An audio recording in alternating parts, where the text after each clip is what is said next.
Hey VC, John here. Happy New Year to you. I've got no excuse for not making as many videos as I should, as I would like to do. I've just been really pulled out at work, and sometimes just get in and want to listen to music, which is sort of Rob Clark's excuse, and it's a good one, to be frank. Sometimes I just want to talk about music, or not talk about music, listen to it.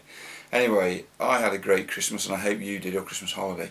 Now, this is a video I've been threatening to make for some weeks now, and it's an attempt at reviewing this, which is Morrissey's Autobiography, imaginatively titled Autobiography. And I know at least three other VC members have read it or are in the process of reading it. So one's Harry, I know Brett's having a go at this. This is the UK version, and Rob Paniques is reading the US version. Now, I thoroughly enjoyed this.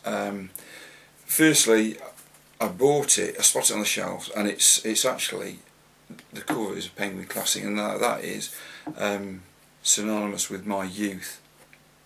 Pardon me, and I'll probably dwell on that shortly. However, just a little bit of background on Morrissey from me to you.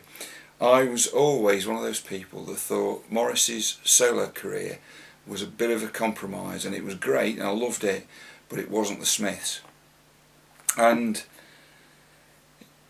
I don't know why I thought that, and I've got most of Morrissey's. I haven't got every one of Morrissey's albums. I've got all of the Smiths albums, and this has really made me reappraise my thinking on that. And I've come to the conclusion now that Morrissey's solo career is just as good, and his solo work is just as good, if not in parts, and this may be sacrilege, better than the Smiths. And the reality is that there never is going to be the Smiths again. There won't be a reunion, I don't think.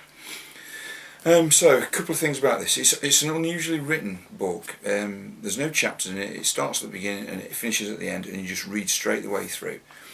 And it is hilarious. Now, I know that there are some international stereotypes, and one of them is that Americans don't have the same sense of humour as the British, and irony is lost on Americans in a sense that it isn't lost on the British. I don't actually happen to believe that. You only need to sit and watch 2 or 3 episodes of The Simpsons to realise that we're all the same. However, there are a number of things that, and I've done notes here. I did this on the train while I was going to work.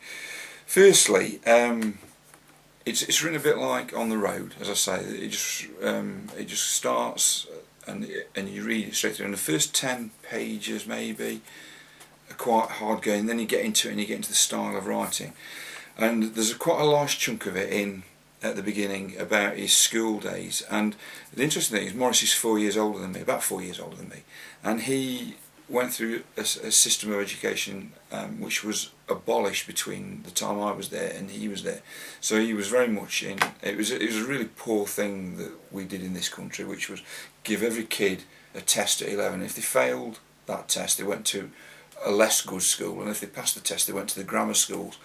And Morris was clearly very badly affected in that, and he writes very darkly about his school days.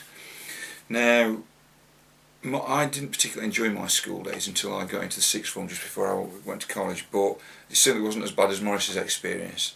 And I also was in a maybe slightly more affluent area. Not really, it was a mining area, but Morrissey was right in the heart of Manchester, very working class. So that's an interesting thing.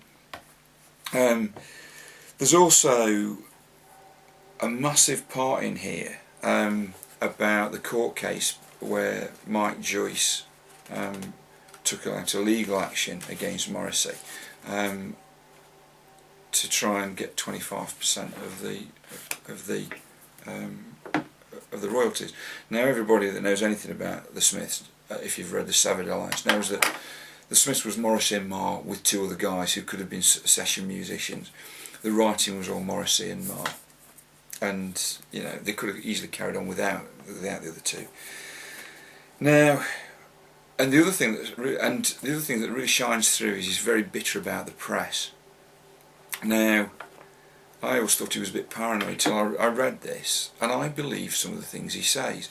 And I did a bit of a Google search to find out reviews, and I found one, the New York Observer, written by a chap called Andrew Martzoni, and it's appalling, frankly. It sort of justifies everything Morrissey says about the press, and it's really a bit of an assassination job. So Google it, read it, and see what you think.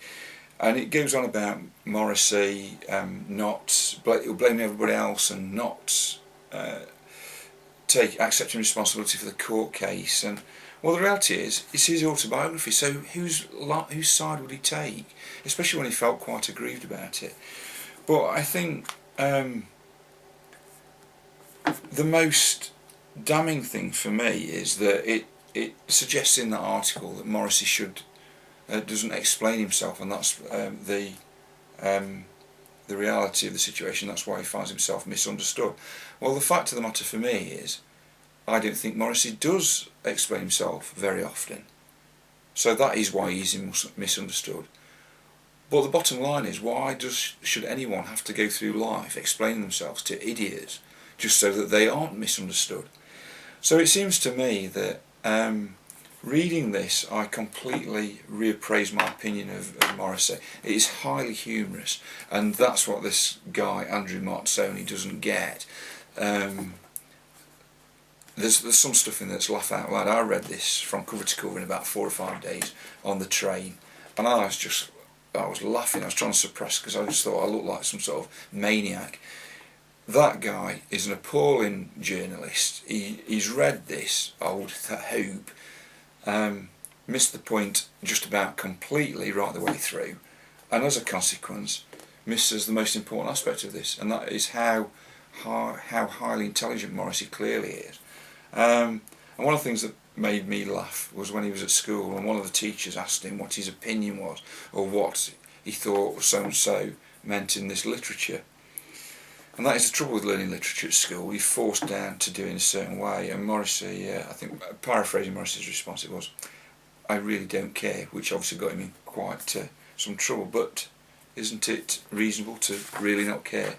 So what I would say is I'd wholeheartedly recommend this book to you. It's on special offer in the UK. You can get it quite cheaply. The UK version is better because it's not abridged. There is a section which criticises America, and I suspect that's why the publishers have cut that bit out. But he does love America, but he's prepared to point out the flaws in it. So that's my review. Excellent read, an excellent book, and I would say in the top 3 of my books that I read last year. So hopefully I'll be back with you next week with more music related, or directly music related, but take care.